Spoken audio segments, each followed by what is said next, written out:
Hello বন্ধুরা, আরও একটি নতুন ভিডিও নিয়ে হাজির তোমাদের ছোট ভাই তন্ময় বিশ্বাস।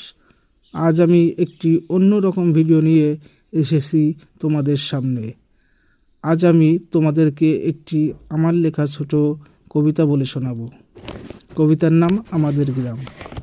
আমাদের ছোট গ্রাম সবুজে ভরা, সব সময় হাসি খুশি থাকি যে মোরা। মাঠ ভরা ফসল আর বিল ভরা মাছ, তাই নিয়ে কেটে যায় আমাদের 12 মাস। ছোট এই জীবনে নেই কোনো আশা, খাই দাই ঘুরে বেড়াই, দেই ভালোবাসা। ধন্যবাদ। আমার ভিডিও ভালো লাগলে সবাই আমাকে ফলো করে আমার পাশে থেকো। আর যারা ইউটিউব থেকে এই ভিডিওটি দেখছো তারা আমাকে সাবস্ক্রাইব করে পাশে থেকো। অনেক অনেক ভালোবাসা জানিয়ে শেষ করছি আজকের ভিডিও।